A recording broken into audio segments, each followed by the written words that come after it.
Bonjour, je m'appelle Joséphine, je viens de Bordeaux et je représente l'école Charles Martin.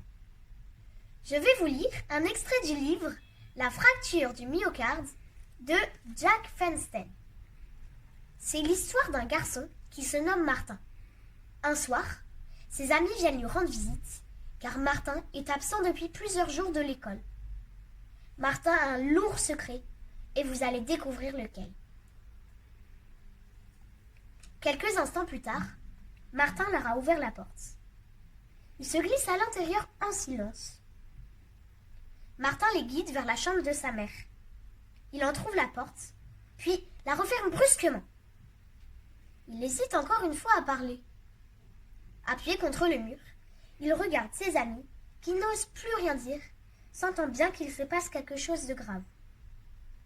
Puis, il respire un grand coup, et dans un souffle, il lâche son secret.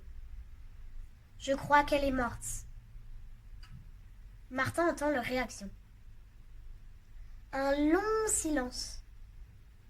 Il y a des moments où, même quand on est dégourdi comme Jérôme ou savant comme Antoine, on ne sait que dire ni que faire. Alors, Martin ouvre la porte et entre dans la chambre. Après une hésitation, ils le suivent. La mère est là, sur le lit, immobile, couverte d'un manteau. On la voit à peine. Jérôme s'approche de Martin. « T'es sérieux ? Parce que je veux dire, on ne blague pas avec ces choses-là. Bon, d'abord, faudrait vérifier. T'as un miroir ? Jérôme a vu 10 000 fois dans les films comment on vérifie que quelqu'un est mort. Martin met un instant à comprendre, puis, machinalement, il sort un petit miroir du tiroir de la table de nuit. Jérôme le prend, la mine grave, et il l'approche délicatement des lèvres de la mère de Martin. Pas la moindre trace de buée. Le test est concluant. Jérôme se redresse et décrète doctement « Elle est morte !» Il laisse passer un temps avant de demander « Le décès remonte à quand ?» Martin essaie de prendre un ton détaché. On devine que depuis des heures, il rumine ce qu'il doit dire et qu'il a décidé de ne pas pleurer. C'est arrivé brusquement. Antoine s'approche du lit à son tour.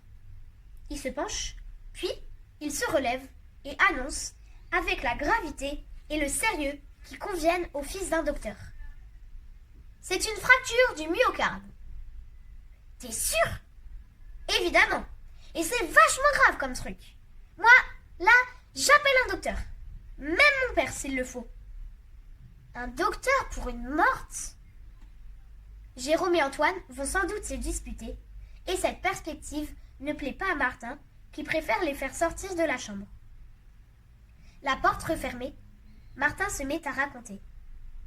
Il parle doucement, faisant de grands efforts pour garder un ton neutre, résistant autant qu'il le peut à l'émotion et à l'inquiétude. Ça fait depuis avant-hier. Quand elle est rentrée, le soir, elle avait l'air fatiguée. Après, moi, je croyais qu'elle dormait. Je lui ai apporté à manger au lit, et là, j'ai vu qu'elle bougeait plus. Je savais pas quoi faire, et j'avais personne à qui parler.